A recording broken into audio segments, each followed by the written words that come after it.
시청자 여러분 안녕하십니까? 월요일 아침 뉴스 퍼레이드 윤수영입니다. 밤사이 수도권 등 중부 지역에 많은 눈이 내렸습니다. 강원도 일부 지역에는 17cm 넘는 폭설이 내렸는데 기온이 낮은 탓에 곳곳에 빙판길이 생길 수 있어 출근길 대란이 우려됩니다. 서울 광화문에 나가 있는 취재 기자 연결합니다.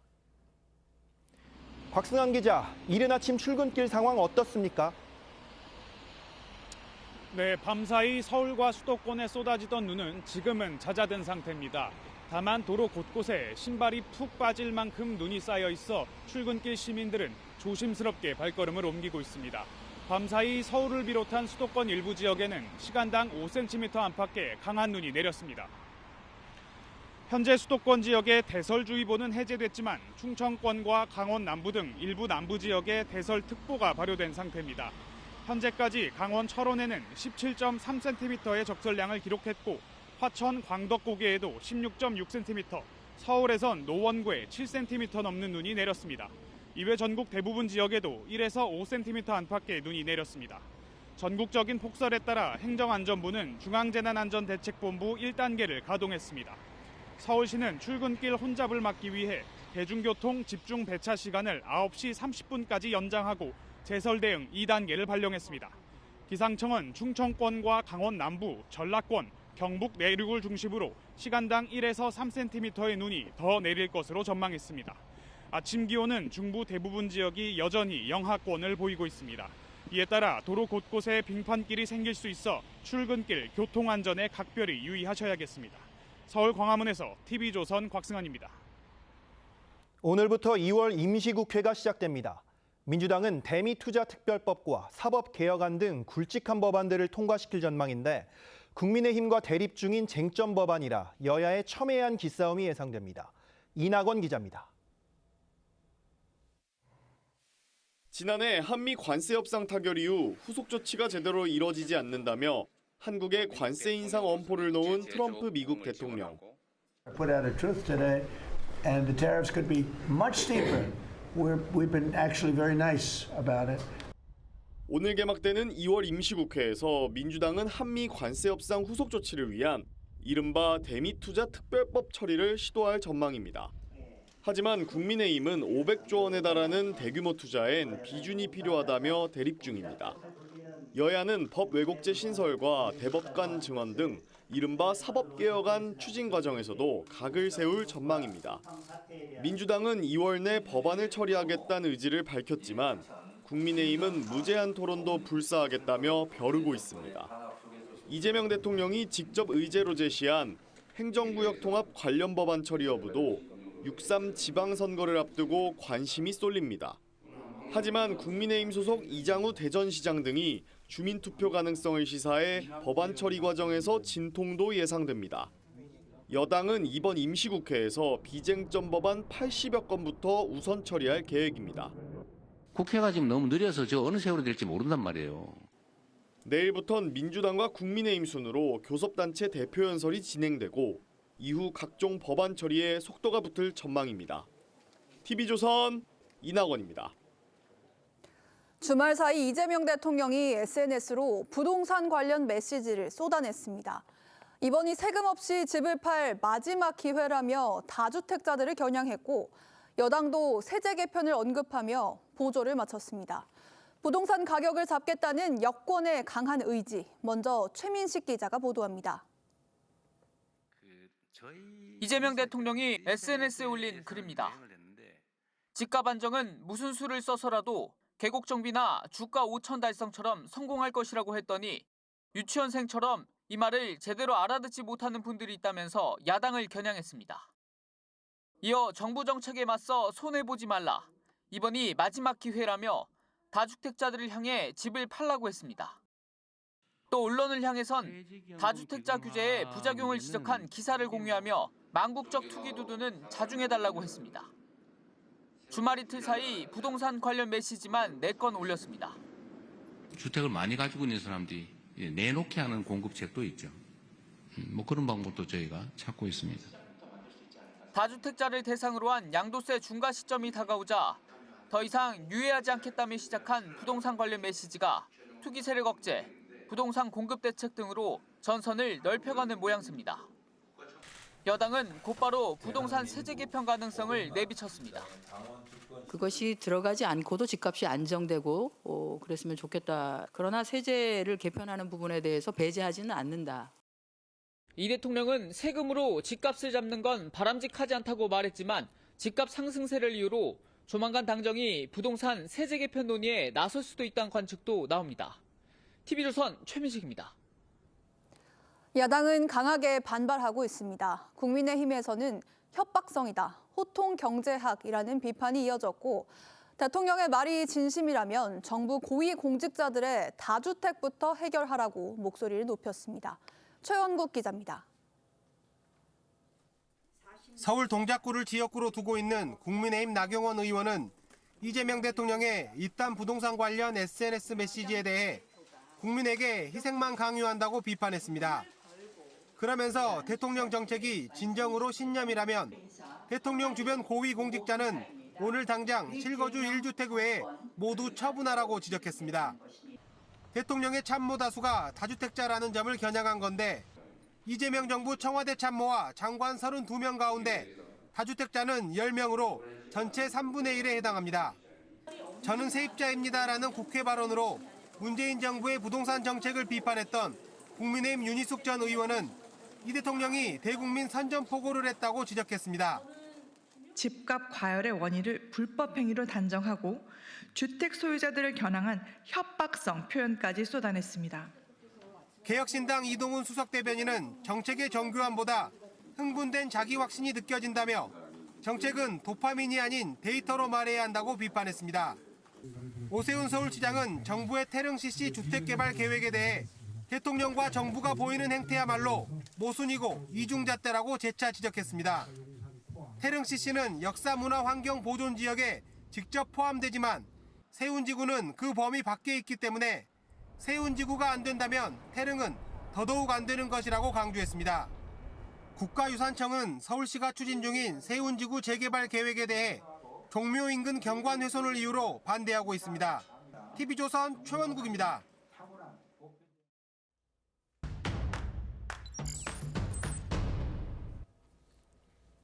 이번 주 정치권 주요 이슈의 맥을 짚어보는 정치뷰 시간입니다. 정치부 한송원 기자 나왔습니다. 한 기자, 이번 주 정치권 일정부터 좀 찬찬히 살펴주시겠습니까? 네, 우선 2월 임시국회가 오늘부터 시작이 됩니다. 여야는 오늘 개회식을 시작으로 내일은 민주당 한병도 원내대표 그리고 모레는 국민의힘 장동혁 대표가 교섭단체 연설에 나섭니다. 그리고 5일에는 국회 본회의가 열릴 가능성이 있는데요. 여기에서는 민생 법안부터 우선 처리할 계획이라고 합니다. 네. 그리고 민주당 일정도 보겠는데요. 민주당은 정청래 대표의 핵심 공약이었던 1인 1표제를 오늘부터 이틀간 중앙위 투표에 나섭니다. 네, 2달 전에 정청래 대표가 이 1인 1표제 추진하다가 연임용이란 비판을 받았었고요. 이제 오늘 진행될 예정이었던 중앙위원회 투표 단계, 지난번에 이 단계에서 부결이 됐었죠. 네, 당시 참여율 저조로 한 차례 부결됐었기 때문에 내일 중앙위 투표 결과가 다시 한번 정청래 대표의 리더십을 가늠하는 시험대가 될 것으로 보입니다. 그리고 오늘부터 일주일간은 민주당에서 지방선거 광역단체장 후보 공모에 나섭니다. 일주일간 받을 예정이고요. 그리고 국민의힘 역시 지방선거 모드에 돌입한다 이런 계획인데요. 장동혁 대표가 연설을 하는 기점으로 지방선거 모드에 돌입한다고 합니다. 다만 2일 월요일 일정을 보면 오늘 의원총회가 있습니다. 이 의원총회에서 한동훈 전 대표 제명 문제를 두고 다시 당내 갈등 불붙을 가능성 있는 겁니다. 네, 일정들을 보면 민주당이 먼저 지방선거 모드에 돌입하는 것 같은데 이 강원지사 출마가 유력하던 원조 친노 이광재 전 지사가 갑자기 불출마 선언을 했습니다. 그 이유가 뭔가요? 네, 이광재 전 지사 열흘 전까지만 해도 출마 요청이 끊이지 않는다면서 자신감을 보였습니다. 우상호 전 수석보다 경쟁력이 있다 이런 뉘앙스의 발언도 했습니다. 하루에도 전화가 한 50통씩 강원도에서 오는 것 같아요. 출마해달라고. 네. 도지사라고 하는 거는 행정일이잖아요. 네. 그러니까 이광재가 일은 잘하죠. 네, 그렇다 보니 우상호 전 수석과 후보 경선을 벌일 거다 이런 전망이 나왔었는데요. 이해찬 전 총리 장례 절차 끝난 직후에 노무현 전 대통령과 이 전 총리의 우정 어린 시간을 강조하면서 우상호 전 수석 승리를 돕겠다 이렇게 불출마를 공식화했습니다. 장례 기간 동안에 이 전 지사 더 큰 정치를 해야 한다 이런 조언을 직간접적으로 들었다고 하는데 이때 결단을 했다고 합니다. 네, 이 더 큰 정치, 이게 구체적으로 뭘 말하는 건가요? 네, 어제 행보를 보면 알 수 있을 것 같은데요. 어제 불출마 선언을 한 이후에 이 전 지사 자신이 위원장을 맡은 분당갑 지역위원회 당원 간담회에 참석했습니다. 2년 전에 총선에서 민주당 험지인 분당갑 지역구에 출마하면서 지역 기반을 다져왔다 이런 평가가 나왔는데요. 강원뿐 아니라 경기 지역 선거 전반을 도울 가능성도 있는 겁니다. 네, 이광재 전 지사가 빠지면서 강원지사 판도는 어느 정도 정리가 되는 분위기 같은데 이 강원지사 그리고 서울시장 대결 구도 한번 짚어주시겠습니까? 네, 민주당에서는 우상호 전 정무수석으로 좀 정리가 되는 분위기고요. 국민의힘에서는 김진태 강원도지사 나오면서 재도전하면서 둘이 맞붙을 가능성이 커졌습니다. 그리고 서울시장 선거는요. 국민의힘 오세훈 서울시장이 재도전에 나서는 가운데 국민의힘 현역 의원 나경원 의원, 신동욱 의원이 거론되고 있고요. 민주당은 6명 이상이 이제 후보군으로 거론되고 있는데요. 오늘 전현희 의원이 공식 출마 선언에 나섭니다. 그리고 정원호 성동구청장도 오늘 출판 기념회를 열면서 가세하는데 이로써 민주당 서울시장 후보군 6명 이상이 될 것으로 보입니다. 네, 지방선거가 넉 달 앞으로 다가와서 그런지 여당 원내대표 한동훈 전 대표의 유료 티켓 논란을 직격하면서 공세에 나섰습니다. 네, 한동훈 전 대표 토크 콘서트표 11,000장 판매 1시간여 만에 모두 매진됐다고 합니다. 토크 콘서트 가격 가장 비싼 R석이 79,000원 등으로 좌석별로 차이가 있었는데요. 한병도 원내대표가 등급제 유료 정치라고 직격을 하자 친한계는 최대 13만 원까지 했던 김어준 씨 콘서트 티켓 가격을 언급하면서 맞받았고 한 전 대표도 1원도 가져가지 않는다 이렇게 선을 긋고 나섰습니다. 네, 어쨌든 민주당에서는 국민의힘의 내부 혼선을 파고드는 모양새 같습니다. 국민의힘도 한동훈 전 대표 제명 문제 등 이 당내 이슈를 딛고 선거 체제로 빠르게 좀 전환할 수 있을까요? 친한계 의원들이 지도부 총사퇴를 요구한 이후에 의원들 단체 SNS방에서는 우려는 나오지만 크게 논쟁으로까지 번지지 않는 모습입니다. 관망파들이 침묵하면서 지도부는 어느 정도 한 전 대표 징계 문제 일단락됐다 이렇게 보는 분위기도 읽히고 있습니다. 다만 오늘 의원총회 아니면 오늘 19일에 윤석열 전 대통령의 내란 혐의 1심 선고를 기점으로 당내 갈등 다시 불붙을 가능성 배제할 수 없는 건데요. 장동혁 대표 아까 말씀드렸다시피 4일 교섭단체 연설에서 보수 결집을 다시 호소한다고 하는데 이와 함께 당명 변경, 호남, 노동, 청년 이슈와 함께 인재 영입으로 외연 확장을 꾀하겠다고 합니다. 네, 한 기자 잘 들었습니다. 민주당과 조국혁신당의 합당을 둘러싼 여권 내 갈등이 다시 번지고 있습니다. 민주당 내부에선 정청래 대표를 향해 합당 제안을 멈춰달라는 공개 요구가 잇따라 터져 나왔고 조국혁신당은 합당 전에 먼저 민주당 내부 정리부터 하고 오라며 거리 두기에 나섰습니다. 고승현 기자의 보도입니다. 경기지사 출마를 준비 중인 민주당 한준호 의원이 조국혁신당과의 통합은 또 다른 분열의 시작이 될 수 있다며 합당을 공개적으로 반대했습니다. 정청래 대표님께 정중하게 요청드립니다. 조국혁신당과의 합당 제안은 여기에서 멈춰주시기 바랍니다. 서울시장 출마를 선언한 박홍근 의원도 지방선거 목전에서 전열이 흐트러진다며 이쯤에서 합당 논의를 멈추자고 주장했습니다. 합당이 지방선거에 도움이 되는지, 왜 이 시점인지에 대한 내부 공감대가 없다는 겁니다. 당 지도부는 갈등 봉합에 신경을 쓰는 모습입니다. 친청계로 분류되는 이성윤 최고위원은 전체 당원들의 의견을 들어 결정하자는 것이라고 했고 한정혜 정책위의장도 의견을 수렴하고 있다며 진화에 나섰습니다. 당원이 원하지 않으면 가능하지 않습니다. 그렇기 때문에 당원들의 뜻과 의지를 모으는 절차들을 통해야 할 것이다. 정청래 대표는 이해찬 전 총리 조문 정국이 시작된 이후 합당 관련 메시지를 내지 않고 있습니다. 그러자 조국혁신당은 민주당 내 의견 정리가 우선이라고 했습니다. 혁신당의 입장을 묻기 전에 집안 정리를 먼저 하는 것이 지금 상태에서는 맞아 보인다는 말씀을 드립니다. 민주당 일각에서 거론된 밀약설 등에 대해선 법적 조치를 취하겠다고 했습니다. 그러면서도 우리가 싸워야 할 대상은 내란 잔당이라고 했는데 합당 가능성까지 배제하진 않는 걸로 보입니다. TV조선 고승현입니다.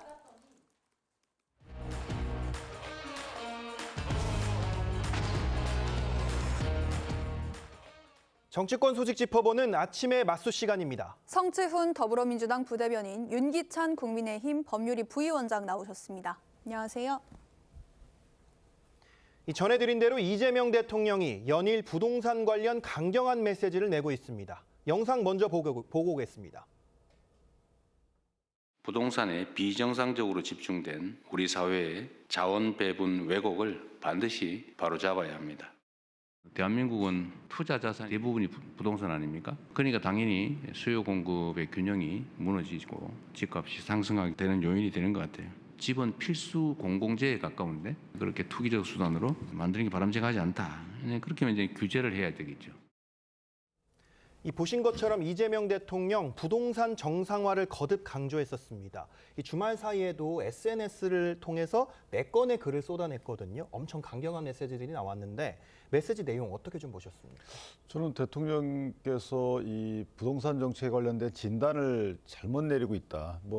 의도적 잘못이라고 저는 생각을 하는데 이제 정치적인 어떤 그 수단으로 활용하기 시작했다라고 생각을 해요. 왜냐하면 수요공급 법칙이 무너졌다라고 하는데 대통령 말씀대로 다주택자가 투기 세력을 하더라도 그래도 다주택자의 비율은 14%가 안 돼요. 그러면 이 수요공급 법칙이 그래서 무너졌다고 하는 것은 앞뒤가 안 맞는 거죠. 그럼 14%를 더 공급하면 되는 거거든요. 그러니까 공급이 덜 됐기 때문에 아직까지 이 그 부동산 주택 시장이 과열됐다 이렇게 보는 것이 맞아요. 또 하나는 일부 이제 실거주 목적의 똘똘한 한 채에 대한 수요자들을 향해서 이분들도 투기 수요를 보면 안 돼요. 그러면 이 대통령께서 지난 개항에 국회의원 할 때 분당거 안 팔았잖아요. 그 이유가 뭘까요? 그러니까 이걸 투기적 행태로 볼 수가 없다는 이유 아니겠어요? 그럼에도 불구하고 일부 다주택자, 14%도 안 되는 다주택자를 주택시장 교란 세력으로 단정했다. 이 부분은 책임질 세력을 하나 상정한 거죠. 그래서 정책적 무능의 문제가 아니고 위정자의 무능의 문제가 아니고 일부 투기 세력의 문제다라는 문재인 정부 시대 때의 부동산 시장 진단과 같이 가고 있어요. 자, 이 부분은 문제가 있다고 보고 그러면 사실은 이제 이 부동산 중과 유예를 한 이유는 팔라고 유예한 거잖아요. 그러니까 과세하게 되면 물론 세수는 늘지만 팔지 않으니까 그 사이에 팔라고 오랫동안 유예를 해놓은 거예요. 그럼 많이 팔았겠죠, 팔 사람들은 다. 그러면 그 이후에 다음 스텝을 나가야 되는 게 맞는 것이지 마치 봐줬다 그동안에 이런 개념이 아니에요. 그 한 4년 동안에 팔 기회를 줬고 이제 그게 마무리되면 유예 조치를 안 하면 되는 거고요. 근데 마치 투기기 세력인 다주택자의 세금 혜택을 줬다. 이렇게 진단하게 되면 앞뒤가 안 맞는 거죠. 네, 일단 공급이 수요에 비해서 부족하다 이렇게 말씀해 주셨는데 이제 정부가 지난주에 대규모 공급 대책도 발표를 했단 말이죠. 그럼 이제 신축 공급이 늘어나는 건데 그럼에도 이재명 대통령이 이렇게 강경하게 부동산 투기와의 전면적을 선포하는 이유 뭐라고 보세요? 대통령께서 아까 영상에서 자원 배분의 왜곡이라고 하셨잖아요. 네. 그러니까 한 국가의 자본이 한 곳에만 너무 과도하게 집중되면 그 나라의 자본 시장은 건강하지 못한 거죠. 지금 우리나라는 모든 자본들이 다 부동산에만 집중되고 있잖아요. 자, 뭔가 그 문재인 정부 때랑 똑같다는 비판들을 국힘에서는 많이 하시는데요. 그때와 근본적으로 다른 것은요. 이 국민들의 자산 증식에 대한 열망, 본능 이것을 저희는 부정하지 않습니다. 사실 문재인 정부 때는 그런 것들을 어떻게 그냥 그 악의 뭔가 나쁜 것이라고만 치부하고 이 부동산 정책을 강하게 하면은 그런 것들을 막을 수 있겠지라는 생각으로 정책을 추진했던 면도 없지 않아 있는데요. 네. 근데 이재명 대통령은 이재명 정부는 그런 것들을 인정하되 그러면 그 사람들의 자산 증식에 대한 열망을 다른 곳으로 옮겨갈 수 있도록 해주겠다. 그게 코스피인 겁니다. 그게 주식인 겁니다. 주식 시장으로 그 열망을 옮기게 해준 다음에 부동산 정책을 만들어 보겠다. 지금 코스피 5천 돌파하고 사실 코스피 5천 얘기했을 때만 하더라도 국민의힘에서 거의 저주에 가까운 이야기들 하지 않았습니까? 허황된 이야기다, 절대 불가능하다 했습니다. 지금 역대 어느 때보다 국민들의 많은 자본들이 지금 주식시장을 향하고 있거든요. 이때 다주택자에 대한 규제를 좀 하게 된다면 부동산 시장 잡을 수 있다는 지금 의지를 보여주고 있는 겁니다. 지금 한 사회에, 한 국가에 좀 건전하지 못한, 건강하지 못한 자본시장 구조를 그 국가의 지도자가 바꾸겠다는 의지를 표명하고 있는 것이기 때문에 이것을 뭐 무조건 나쁘게만 볼 건 아니라고 생각합니다. 네, 이 코스피 부양 의지에 이어서 이 대통령의 부동산 관련 SNS 메시지를 놓고 여야 간의 공방이 벌어지기도 했는데요. 여야 목소리 듣고 이야기 이어가겠습니다. 주택 소유자들을 겨냥한 협박성 표현까지 쏟아냈습니다. 정책을 차분히 설명하기보다 자극적인 구호로 여론을 흔드는 태도는 대통령으로서 대단히 부적절합니다. 국민의힘의 묻지마 비난은 국민의 실소를 부를 뿐입니다. 국민의힘은 이제라도 투기 세력의 방패막이 노릇을 멈추고 부동산 정상화에 협조하십시오. 들으셨듯 야당에서는 이 대통령이 주택 소유자를 향해서 사실상 협박을 하고 있다고 비판하면서 대통령으로서 부적절한 행보라고 했습니다. 자, 대변인님, 이 코스피에 이어서 부동산 시장도 좀 잡을 수 있을까요? 잡기를 바랍니다. 일단 대통령께서 이런 말씀을 하시는 것이 협박이 아니라고 저희가 말씀드릴 수 있는 이유는 네. 대통령이 얼마 전에 그런 말씀을 하셨어요. 그러니까 시장 이기는 정부도 없지만 정부 이기는 시장도 없다.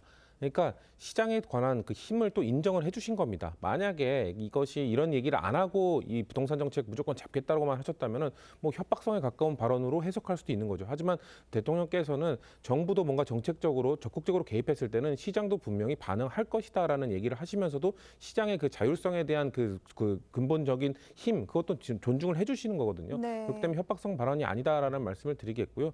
뭐 공급을 많이 해서 하면 좋죠. 근데 공급이란 게 뭐 어디까지나 한계가 있습니다. 그렇기 때문에 이런 식으로 정부가 적극적으로 정책적으로 좀 접근을 해서 하겠다는 의지를 보여주는 것은 시장에 대한 시그널이거든요. 이거 부동산 정책이라는 것은 정부의 정책뿐만 아니라 이 유권자들, 그러니까 국민들의 이 심리도 상당히 복합적으로 작용하는 것이기 때문에 결국 오르지 않겠어? 결국 오르지 않겠어? 이런 마인드가 결국 복합적으로 작용해서 상승하는 것도 있기 때문에 대통령이 어떻게든 막겠다, 어떻게든 시장을 잡겠다라는 의지를 보여주시는 것이 부동산 시장에 대한 우려를 갖고 있는 국민들로 하여금 진짜 이번엔 잡겠다라는 의지를 함께 공감할 수 있지 않을까. 저희는 그런 방향에서 대통령이 계속 올리시는 거는 괜찮다고 생각합니다. 네, 이재명 대통령이 이런 야당의 국민의힘의 비판적인 목소리에 대해서 유치원생처럼 말을 제대로 못 알아듣는 분이 있다. 이러면서 한밤중에 직접 SNS에 이제 반박까지 했습니다. 이 발언은 어떻게 좀 들으셨습니까? 이게 정책의 입안 결정자가 정책을 설명할 때는 아주 쉬운 말로 해야 되겠죠. 못 알아듣는 사람이 있으면 그 설명 자체는 틀린 거예요. 그러니까 그거는 설명하는 사람의 탓인 것이지 듣는 사람의 탓은 아니다 이렇게 말씀을 드리고요. 그다음에 이제 그 협박성 발언이라고 국민의힘에서 단정을 한 이유는 뭐냐면 지금 말씀하셨지만 이제 심리적인 어떤 영향을 끼치기 위해서 대통령이 저렇게 여러 번 그것도 강한 어조로 말을 하는 것 같아요. 그러니까 심리적인 영향을 끼치는다는 것은 단기적인 대책인 것이고 이게 장기적인 대책이 될 수가 없는 거죠. 야, 집값이 잡힐 테니까 조만간 기다려봐라. 이렇게. 근데 실수요자 입장에서 보면 그것이 오래 기다릴 수는 없어요. 그러니까 늘 터져나오는 거죠. 이거는 저희가 다 경험했던 부분입니다. 네. 일정 부분 예측을 집값 하락할 거야 예측했던 분들이 중간 보니까 그렇지 않아. 그러면 또 패닉 바잉으로 가는 거예요. 이거를 누차 경험했으면서도 아직까지 단기적 심리. 저거는 가봐야 지방선거까지 가는 거겠죠. 저는 개인적으로 대통령이 저 강한 어조로 인한 심리적 어떤 뭐 매수세가 줄어든다 하더라도 이거는 수요가 없어진 게 아니잖아요. 수요가 잠시 주춤한 것뿐이고 그 수요 세력은 그대로 있는 거예요. 그래서 저건 장기적인 대책이 될 수가 없다는 부분인 거고, 그다음에 이제 주거 안정 대책 측면에서 보면 부동산 대책의 정책적 목표는 주거 안정이에요. 그러면 주택을 다주택자를 규제해서 주택을 다 팔게 해요. 그러면 임대 시장의 임대 물량이 줄어듭니다. 그러니까 저는 임대 시장 안정적 측면에서 여러 가지 고려해야 되는 부분이 있는 거죠. 이게 다 1인 1주택을 갖는다고 쳐요. 이상적인 사회죠. 그런데 만약에 다주택자가 현재 저 집을 팔아요. 누가 살 수 있습니까? 서민들은 집 못 삽니다, 그거. 물량 나오는 거 받을 수가 없어요. 왜? 이미 대출 제한을 해서 대출 받아서 집 살 수 있는 능력을 없애버렸어요. 그러면 앞뒤가 안 맞는 거 아니겠습니까? 그래서 저희가 볼 때는 이 정책 자체가 앞뒤가 안 맞고 왜곡된 정책이다. 하루빨리 주택시장이 복합적이라는 부분을 인정하고 조금 더 부드럽게 대응해야 된다라고 생각을 합니다. 네, 이재명 대통령의 SNS 메시지가 이 강경함을 넘어서 좀 다소 이게 아무래도 부동산에 대한 어떤 완벽한 해법이 나올 수는 없는데도 불구하고 이 대통령의 어떤 멘트나 이 발언들이 조금 감정적인 거 아니냐 이런 반박도 나오는데 좀 어떠세요? 그러니까 전 불가피한 부분이 있다고 봐요. 야당에서 너무 또 감정적 대응을 먼저 했기 때문에 왜냐면은 그 코스피 때도 그랬고 아까 말씀드린 것처럼 코스피에 관련돼서도 한국의 코스피가 오르면 좋은 것 아닙니까? 근데 국민 야당에서는 그거 안 될 거야, 안 될 거야 부정적 이야기만 합니다. 부동산 시장도 좀 안정이 되면 서민들, 청년들을 위한 주택 정책을 펼칠 수 있으니 좋은 것 아닙니까? 이것도 오를 거야, 오를 거야. 그 사람도 집 못 살 거야. 이런 얘기만 합니다. 이런 부정적 얘기를 하는 야당에 대해서 대통령께서는 아니 좀 선의를 갖고 정책을 추진하고 있는데 그리고 아까 처음에 말씀드렸던 것처럼 국민들의 자산 증식에 대한 본능 이런 것들을 인정하고 어떻게 보면 큰 그림을 그리면서 조심스럽게 접근을 하고 있는데 이거에 대해서 자꾸 발목 잡게 하면서 저주의 말을 퍼부으면서 시장에 부정적 시그널을 보내고 있는 야당에 대해서는 저는 대통령이 감정적으로 대응하는 것도 어쩔 수 없고 불가피한 측면도 있다. 다만 국민들이 느끼시기에 저거 너무 신경질적인데 감정적인데 이런 느끼는 수준까지 된다면 대통령께서 좀 자중을 하시겠지만 저는 그래도 좀 언어를 좀 자중하면서 지금까지는 쓰고 계시다고 보고 있습니다. 네, 이런 가운데 정부가 지난주에 발표한 공급 대책을 놓고도 논란이 이어지고 있습니다. 자, 윤 위원장님 이제 태릉 CC에다가 새 아파트를 공급한다고 했는데 종묘는 인근 개발이 부정적이라고 했으면서 태릉 CC에는 개발하겠다는 거 이거 이중잣대가 아니냐는 지적이 있더라고요. 근데 이제 이게 포인트를 다들 좀 이상하게 잡던데 종로 쪽에는 사실 문화유산 보존 지역 이것 때문에 하지 말자는 거였잖아요. 네. 그래서 태릉 지역의 원래 그 비판적 시점은 뭐였냐면 님비였어요. 그쪽에 교통이나 이런 것들이 인프라가 다 제대로 되지 않은 상태에서 실제 거기다가 6,800가구를 짓게 되면 주민들이 반대한다는 겁니다. 그래서 이 부분 문제가 있다. 특히나 종묘 때는 다른 것도 아니고 예를 들면 지역 주민의 의사도 아니고 그다음에 복지도 아니고 문화유산 보존 지역이라는 거 이거 하나 때문에 반대했잖아요. 그러면 네. 그 관점을 그대로 태릉으로 갖고 가면 태릉 지역도 거기에 능들이 있잖아요. 능은 다 세계 문화유산입니다. 그 세계 문화유산으로부터 100m 이내는 다 문화유산 보존 지역이에요. 그럼 그 지역은 문화유산 영향 평가를 받아야 돼요. 그럼 그만큼 늦어지는 거잖아요. 그럼에도 불구하고 이거를 마치 단기적인 공급 대책 인장 이렇게 얘기하는 게 맞느냐 이런 비판인 것이지 이게 이중잣대 논란으로 번지게 되면 또 진영으로 갈려서 이 반대의 논리가 그냥 진영에 부합하느냐 아니냐만 갖고 따지는 거죠. 그래서 안 맞다는 거고. 그다음에 코스피 얘기들 많이 하시는데 자 코스피가 올라가면 그만큼 투자처가 좋고 국민이 이 수익이 늘어나니까 좋죠. 그런데 기업 입장에서 보면 코스피가 올라간다고 해서 기업에 좋은 거 별로 없어요. 이게 반도체만 좋아지는 거잖아요. 그런데 만약에 기업이 좋으려 그러면 IPO를 한다든가 또는 자사주를 갖고 있어서 그 자사주를 오른 뒤에 매각해서 기업의 자금으로 쓰는 거예요. 근데 지금 정부에서는 자사주도 팔라고 하고 있잖아요. 그러니까 앞뒤가 안 맞다는 거죠. 이게 마치 코스피로 자금이 몰리면 기업의 그 자산이 증식돼 가지고 기업의 투자 가치가 여력이 늘어지고 이게 아니라고요. 그렇게 되려고 그러면 자사주를 저렇게 미리 팔라고 하면 안 되는 거죠. 그러니까 저는 잣대가 또는 그 목표가 앞뒤가 안 맞다는 거예요. 오로지 그냥 나 잘했으니까 코스피가 이만큼 올랐어 내 덕이야. 이렇게 해서는 그게 우리 경제에 어떤 선순환을 끼치는지 이거에 대한 로직이 안 보인다는 거죠. 네, 다음 소식 짚어보겠습니다. 이해찬 전 총리의 애도 기간이 끝나자마자 조국 혁신당과의 합당을 둘러싼 민주당 내 반발이 본격화되고 있습니다. 이 혁신당에서도 공개적으로 불쾌감을 표했는데 관련 이야기 듣고 오시죠. 정청래 대표님께 정중하게 요청드립니다. 조국 혁신당과의 합당 제안은 여기에서 멈춰주시기 바랍니다. 충분한 수기 없는 통합은 결코 통합으로 완성되지 않습니다. 민주당은 결자 해지의 자세로 이 주제와 관련해서 당내 갈등과 가짜 뉴스를 직접 정돈하고 당대표의 제안이 진흙탕 싸움으로 변질되지 않도록 책임 있는 자세를 보여주기를 바랍니다. 친명계 한준호 의원이 공개적으로 혁신당과의 합당을 반대했습니다. 이 반면에 친청계로 분류되는 이성윤 최고위원은 공론화를 해보자면서 옹호를 했습니다. 이 합당 문제가 민주당 개파 다툼으로 지금 번지고 있는 것 같은데 이 부분 어떻게 좀 보십니까? 근데 개파의 지분권 싸움 또는 공천 싸움, 그러니까 당 대표도 사실은 이제 공천 싸움의 하나의 징표인 것이죠. 그래서 각 개파에 속하는 분이 2028년도 총선에서 본인들의 공천을 어느 정도 받을 것인지 보장되는지 이것과 다 맞물려 있다고 보고 저는 이재명 대통령의 이해관계보다는 당내 그 각 의원들의 공천과 관련된 개파 싸움의 양상이 더 크다라는 생각이 듭니다. 왜냐하면 조국 혁신당에 당원이 유입됐을 때 어느 분이 더 유리한 그 당대표 선거에서 유리한 평가를 받을 것인가 이 한 부분하고 조국 혁신당에 12분의 비례대표가 들어왔을 때 과연 지역구를 어느 정도 잠식할지에 대한 불안감 이런 것들이 연동되어 있는 것이지 대통령 입장에서 보면 당내 경쟁자가 많아지는 것은 대통령의 경쟁자는 아니거든요. 이 부분은 각기 차기 권력에 대한 경쟁 구도이기 때문에 대통령 크게 관련이 없다라고 보고 그러니까 대통령까지 끌어들이려고 하는 일부 메시지가 보이잖아요. 따라서 대통령 입장은 이번 이 분란과는 크게 관련이 없고 오로지 민주당 내에 차기 공천권 내지 당대표 구도를 염두에 둔 개파 갈등 차원이다 이렇게 봅니다. 네, 민주당 지도부 이 정청래 대표까지 포함해서 9명인데 찬성과 반대, 중립이 3명씩 갈려 있다는 상황이라는 분석이 나옵니다. 자, 대변인님, 단순 다수결이 아니라 수기를 거쳐야 하긴 하겠지만 이 상황이라면 한 명만 더 반대해도 합당 논의 자체가 어려워지는 거 아닙니까? 한 명 추가 반대가 없더라도 지금도 논의가 상당히 지금 난항에 빠진 걸로 보여집니다. 왜냐하면 말씀하신 것처럼 무슨 단순하게 정책을 추진하는 게 아니라 합당이기 때문에 이것은 다수결에 의해서 자 최고위원 6명이 찬성했으니까 통과시킨다, 7명이다 된다 뭐 이런 문제가 아니거든요. 그렇기 때문에 아까 우리가 처음에 봤던 한준호 전 최고위원도 작년 말까지 지방선거를 위해서 최고위원 사퇴하기 전까지 최고위원이었기 때문에 전현직 최고위원 4명이 지금 반대 의사를 공식적으로 표명을 한 겁니다. 그렇기 때문에 상당히 지금 논의가 난항을 겪을 것으로 예상이 되고요.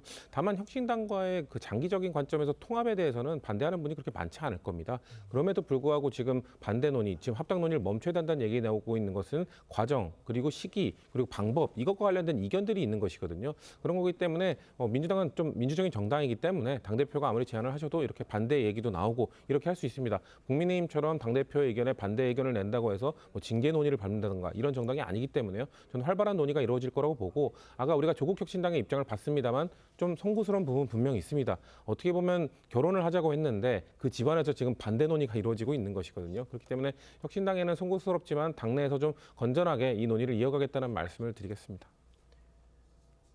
네, 지난주에 이 국회 본회의장에서는 민주당 의원과 국무위원 사이에 오간 텔레그램 메시지가 포착이 됐습니다.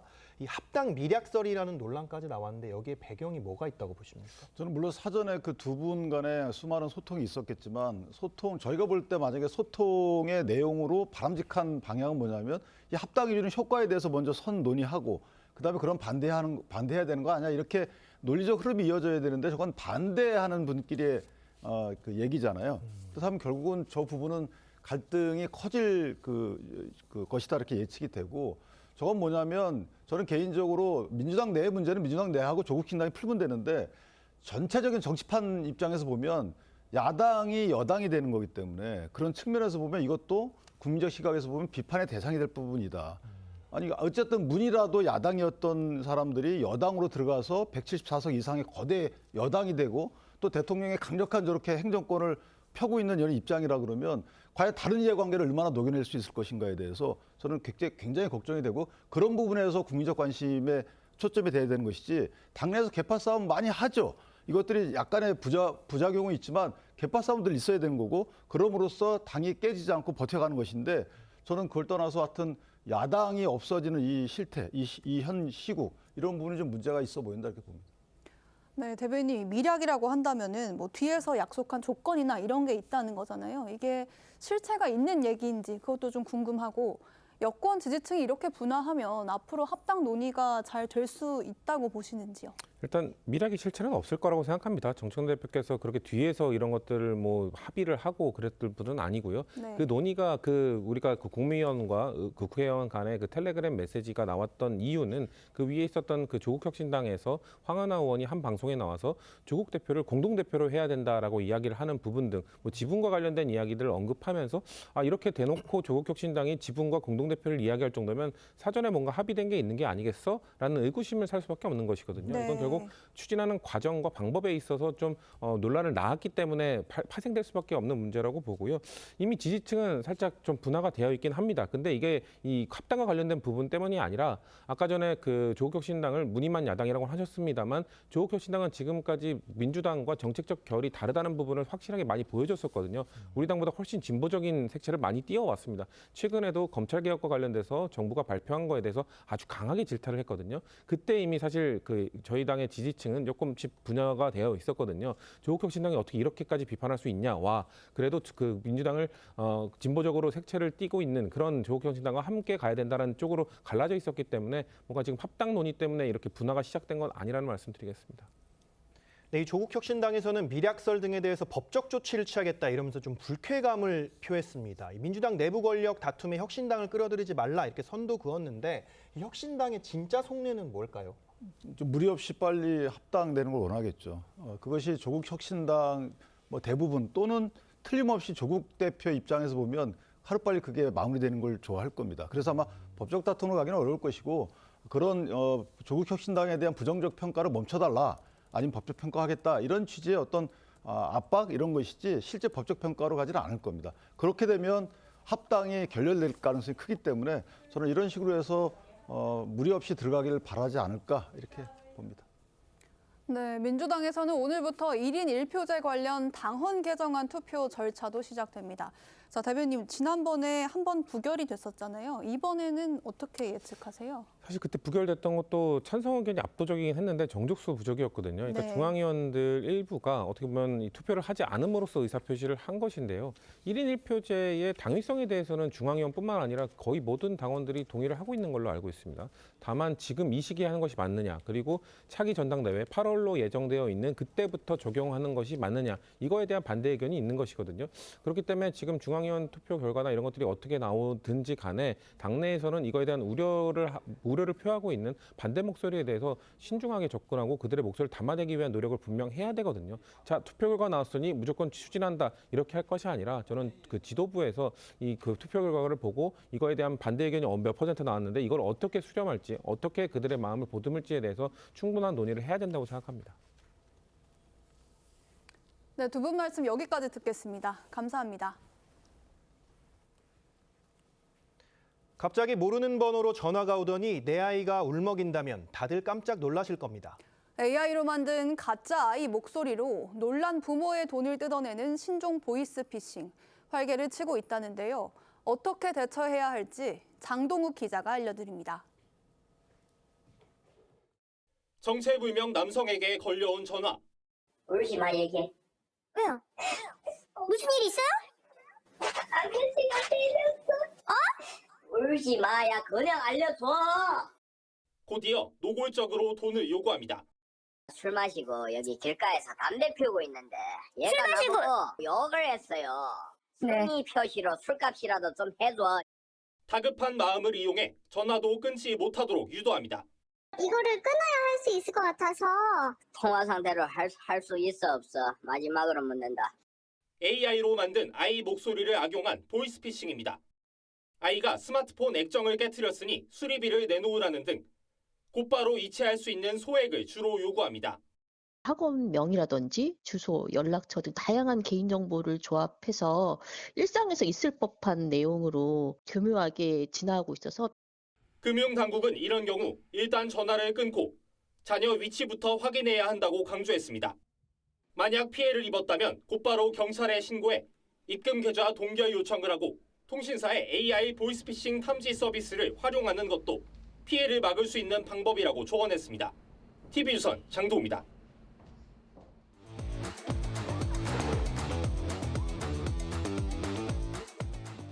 화제가 된 사건, 사고 소식 짚어보는 아침의 이슈 시간입니다. 조기현 변호사, 강전혜 변호사와 함께 이야기 나눠보겠습니다. 안녕하세요. 안녕하세요.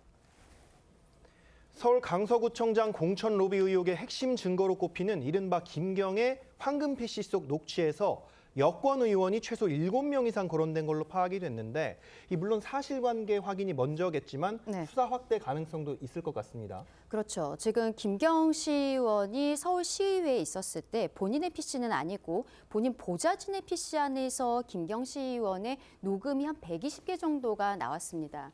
여기에 대한 수사가 이루어지고 있는데 말씀 주신 것처럼 그 안에는 민주당 의원들 7명 이상의 이 실명들이 들어가 있었다라는 것이죠. 이게 지금 어떠한 사람들이냐면 전체가 다 서울의 지역구를 두고 있다라고 알려지고 있고요. 김경시 의원은 처음에 비례이다가 이제 강서구 쪽에서 시의원으로 나오지 않았습니까?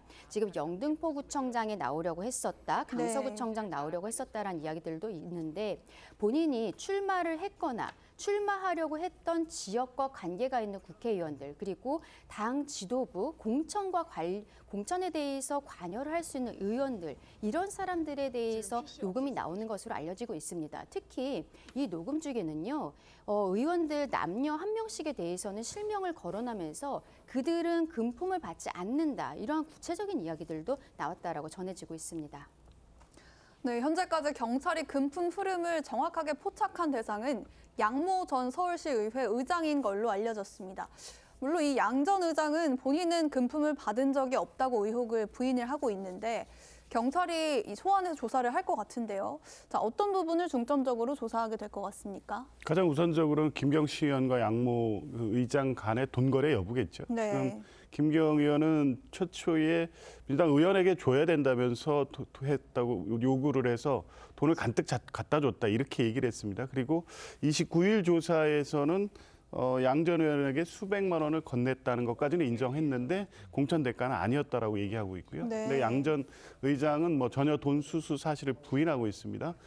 근데 그 녹취에서는 어쨌든 민주당 현역 의원들이 거론이 됐기 때문에 일단 김경과 양 전 의장 간의 거래 내용, 실제 돈 거래 여부, 그게 의원까지 연결이 됐는지를 볼 텐데요. 조금 전에 강 변호사님 말씀대로 그 대화 내용 중에는 돈을 받지 않는다 의원들 일부에 대해서는 또 그런 녹취도 있는 걸 보면 양 전 의장이 어떤 역할을 했는지 실제 양 전 의장이 본인이 그런 역할에 대한 대가로서 돈을 김경 의원한테 요구했을 가능성도 있기 때문에 돈 거래 여부, 돈 거래에 이 결부되어 있는 청탁의 내용 이런 부분을 중점적으로 수사 대상이 될 것 같습니다. 네, 김경 전 서울시 의원이 자신의 가족 회사에 고용된 임원들과 측근들에게 서울시의회 표창을 무더기로 수여한 걸로도 전해졌는데요.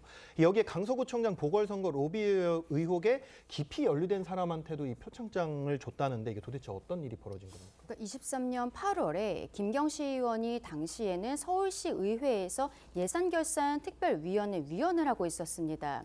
그런데 본인이 주최를 해서 AI를 활용해 서울시의 행정을 혁신하는 이런 토론회를 열었었거든요. 근데 이 토론회가 끝나고 32명에게 서울시의회 의장 명의의 표창장을 수여를 했는데 이 표창장을 받은 사람 중에 한 명이 말씀하신 것처럼 김경시 의원 가족 회사의 임원으로 있던 사람이었습니다. 네. 근데 이 사람 같은 경우에는 그 한 달 전, 그러니까 23년 7월에는 강서구청장 보궐선거를 위해서 김경시 의원이 한 의원에게 차명으로 후원을 했었는데 그 후원금 500만 원을 대신 내줬었던, 그러니까 차명으로 후원을 했었던 사람이었다라는 게 드러난 것이죠. 그리고 최근에 김경시 의원과 관련한 의혹들이 불거졌을 때 김경시 의원이 미국에 가서 CES에 참석했다는 것이 알려지면서 국민적 공분을 샀었는데 그때 CES의 출입증을 김경시 의원이 같이 발급을 받아서 같이 갔던 사람으로 알려지고 있습니다. 네. 이러한 부분에 대해서도 수사가 굉장히 앞으로는 많이 이루어져야 되지 않나 싶습니다. 네, 김 전 시의원과 강선우 의원을 둘러싼 공천 헌금 의혹 수사 마무리 단계에 들어선 걸로 알려졌습니다. 경찰이 두 사람의 신병을 확보할 것에 대해서 이 가능성도 좀 제기가 되고 있는데 어떻게 보십니까? 신병 확보는 사전 구속영장 청구를 의미하는 것일 텐데요. 김경시 의원 같은 경우에는 지금 전반적으로 제기된 의혹 혐의 사실에 대해서 인정하는 것으로 보입니다. 네. 그런 경우에는 증거인멸이나 도주 우려 여부까지 살펴서 영장 청구 여부를 검토할 텐데 본인이 사실상 혐의 사실에 대해서 자백하고 있다면 굳이 신병 확보의 필요성이 없다고 판단할 가능성이 있습니다. 반면 강선우 의원 같은 경우에는 사실상 범죄 혐의 사실을 부인하고 있습니다. 돈을 받았는데 그게 돈인 줄 모르고 받았다는 것이고 집안에 보관했는데 나중에 반환했다는 것인데 지금 김경시 의원이나 남모 보좌관과의 진술과 완전히 배치되고 있는 상황이어서요. 신병을 확보하지 않는 경우에 증거인멸의 우려가 있다고 볼 가능성도 있습니다. 아마 강선우 의원에 대한 신병 확보 여부는 경찰이 마지막까지 좀 고민할 것으로 봅니다. 네. 네, 또 다른 이슈 짚어보겠습니다. 서울시 공공자전거 서비스 따릉이의 회원 정보가 대규모로 유출된 걸로 확인이 됐습니다.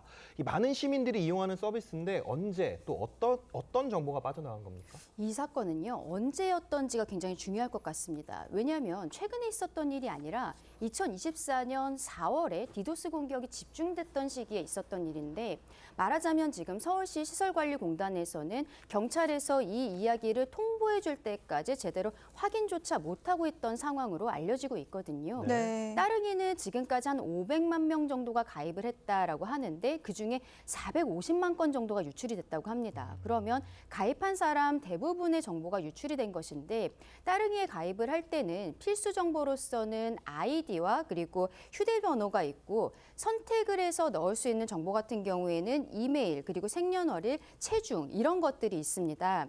지금은 수집되는 정보들, 그러니까 필수 수집 정보, 선택 수집 정보 이런 것들이 유출된 것으로 알려지고 있는데 조금 더 내밀한 정보일 수 있는 이름이나 주소 이런 것들은 시설관리공단 입장에서는 수집 정보 자체가 아니기 때문에 유출 가능성이 없다라고 이야기를 하고 있습니다만 앞으로의 수사 과정을 조금 더 지켜봐야 될 것으로 보입니다. 네, 따릉이 데이터에는 이용자들의 이용 경로와 이용 시간도 남아 있다고 합니다. 자, 그렇다면 생활 반경이 좀 노출될 수 있을 것 같아서 이것도 범죄에 악용될 수 있을 것 같은데 어떻게 보세요? 그럴 가능성을 배제할 수 없죠. 지금 밝히는 바에 의하면 민감한 정보의 유출 여부는 아직 명확히 확인되지 않고 있다는 겁니다. 그러니까 네. 유출되지 않았다라고 단정할 수 없는 상황인 겁니다. 그냥 일반 정보 유출만으로는 사실은 뭐 그 자체도 사실 범죄로 이용될 가능성이 있지만 위치 기반 서비스인 따릉이 서비스가 이동 경로라든가 결제 정보까지 유출이 됐다면 이제 그걸 이용한 스팸 범죄로 이어질 가능성이 있는 거죠. 그러니까 지금까지 유출되지 확인되지 않았다는 정도로 그칠 것이 아니라 실제 유출될 가능성까지 염두에 두고 추가 피해 여부에 대해서 면밀히 검토해야 될 것 같습니다. 이게 일단 유출이 되면 이후에 어느 방식으로 범죄에 이용할지까지들 이 당국이 다 확인할 수는 없기 때문에 모든 가능성을 열어놓고 사태의 어떤 상황 조사를 해야 될 것으로 봅니다. 네, 따릉이뿐만 아니라 개인정보 유출 사건이 굉장히 자주 일어난 상황인데 이용자들이 불안이 굉장히 클 것 같아요. 서울시는 어떤 대책을 내놨습니까? 일단 서울시 시설관리공단 같은 경우에는 경찰에서 이 사건에 대해서 통보를 받자마자 지금 일단 비상대응센터를 만들어서 대응을 하고 있습니다. 개인정보보호위원회 그리고 한국인터넷진흥원에는 관련 사실을 신고를 했고 지금 어느 정도 유출이 된 것인지에 대해서 자체 조사를 하고 있는데요. 근데 말씀드린 것처럼 이 사건은 2024년 4월에 일어난 것인데 경찰이 다른 수사를 하다가 그 안에서 따릉이 정보를 보고서는 수사를 이어가던 중에 알게 된 거거든요. 그렇다면은 지금 시설관리공단에서 그동안의 정보 보호를 위한 어떤 근본적인 대책이 없었던 것이 아니냐는 지적들이 나올 수밖에 없는 것이고 향후에 이런 일이 재발하지 않도록 시스템을 개선하겠다라고 하고 있습니다만 조금 더 지켜봐야 될 것으로 보입니다. 네, 오늘 두 분 말씀은 여기까지 듣겠습니다. 감사합니다.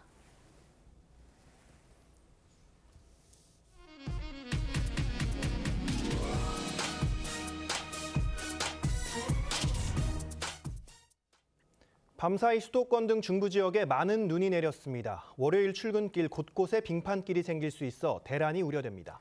출근길 상황 어떤지 광화문 다시 한번 연결해 보겠습니다. 자, 곽승한 기자. 지금도 눈이 많이 쌓여 있는 상태입니까? 네, 밤사이 서울과 수도권에 쏟아지던 눈은 지금은 그친 상태입니다. 다만 도로 곳곳에 신발이 푹 빠질 만큼 눈이 쌓여 있어 출근길 시민들은 조심스럽게 발걸음을 옮기고 있습니다. 밤사이 서울을 비롯한 일부 수도권 지역에는 시간당 5cm 안팎의 강한 눈이 내렸습니다. 현재 수도권 지역의 대설주의보는 해제됐지만 충청권과 강원 남부 등 일부 남부 지역에 대설특보가 발효된 상태입니다. 현재까지 강원 철원에는 17.3cm의 적설량을 기록했고 화천 광덕고개에도 16.6cm, 서울에선 노원구에 7cm 넘는 눈이 내렸습니다.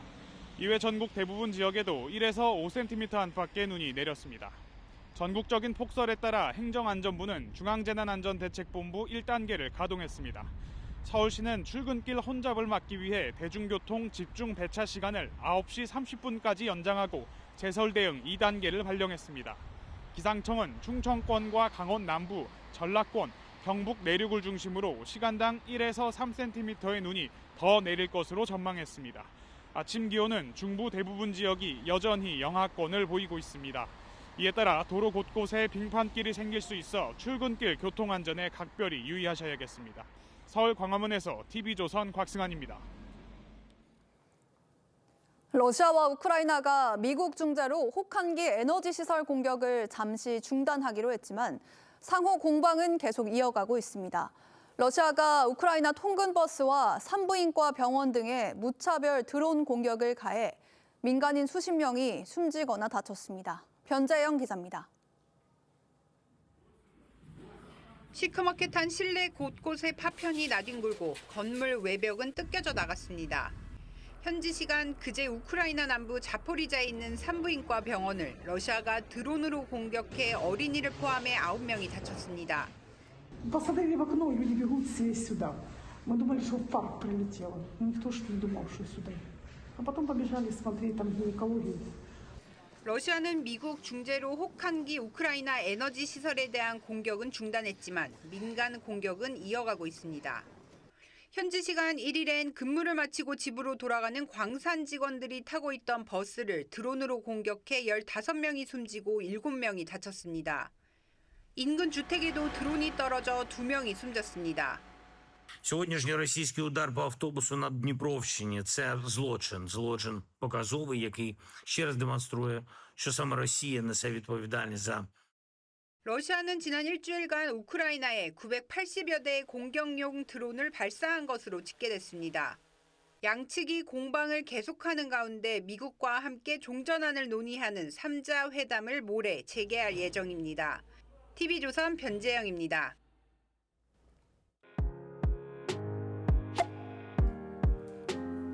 렌즈에 담긴 순간 그 의미를 짚어보는 시간이죠. 사진 기자가 선택한 아침의 한 장입니다. 오늘은 조선일보 사진부 이태경 기자와 함께합니다. 안녕하세요. 오늘 볼 사진 어떤 건가요? 네, 오늘은 꽁꽁 얼어붙은 겨울의 상징 얼음이 있는 풍경인데요. 얼음 속에서 겨울의 정취를 만끽하는 사람들의 모습 사진으로 만나보겠습니다. 먼저 충남 청양 알프스 마을의 거대한 얼음 분수입니다. 하늘로 치솟은 물줄기가 그대로 얼어붙어 장관을 이뤄 사람들의 발길을 끕니다. 강원도 인제에서는요, 얼음 위에 강태공 느리친 텐트들이 이색적인 장면을 연출하고 있는데요. 기후 사정으로 빙어 축제는 취소됐지만 사진 속 강태공들은 여전히 얼음 낚시를 즐기고 있습니다. 네, 해외에서도 요즘 이 얼음을 좀 다르게 즐긴다고 하던데 어떤 활동인가요? 네, 그렇습니다. 러시아 모스크바 강에는 얼어붙은 강물에 사람들이 둥둥 떠다닌다고 하는데요. 바로 아이스 플로팅입니다. 참가자들은 특수 제작된 단열 드라이 수트를 입고 영하의 강물 속에 몸을 던집니다. 이 수트 내부의 공기가 몸을 물 위로 띄워주고 체온도 지켜주는데요. 러시아뿐 아니라 핀란드, 캐나다, 중국 등의 추운 나라에서 요즘 활성화되는 추세라는데 차가운 얼음 조각들 사이에 누워 느끼는 무중력은 어떤 기분일까 궁금해집니다. 한겨울의 추위 속에서도 식지 않는 사람들의 열정이 느껴지는 사진들이었습니다. 지금까지 아침의 한 장이었습니다. 오늘 아침 평소보다 여유 두고 나오셔야겠습니다. 밤사이 중부지방에 많은 눈이 내렸고 강원도 철원은 17cm 넘는 폭설이 내렸습니다. 도로에 눈이 쌓인 곳들이 많은데요. 미끄럼 사고에 주의하셔야겠습니다. 눈구름이 빠르게 이동하면서 현재 서울 등 중부지방의 눈은 대부분 잦아들었고요. 지금은 남부를 중심으로 눈이 내리고 있습니다. 오늘 아침까지 호남과 경남 서부 내륙에는 최대 5cm, 경북에는 1에서 3cm의 눈이 더 내리겠습니다. 눈이 그친 뒤 차차 맑아지겠습니다. 다만 동해안 중심으로는 여전히 건조특보 이어지고요. 해안을 중심으로 바람도 강하게 불겠습니다. 오늘 현재 기온을 보시면 서울이 영하 3.5도로 어제보다 높게 시작하고 있습니다. 한낮 최고 기온은 서울이 1도, 대전 3도, 부산은 6도로 평년 기온을 밑돌겠습니다. 이번 주 중반까지는 대체로 맑고 평년보다 포근하겠습니다. 레이셨습니다. 이상으로 월요일 뉴스 퍼레이드 마칩니다. 저희는 내일 아침 7시 24분에 뵙겠습니다. 고맙습니다.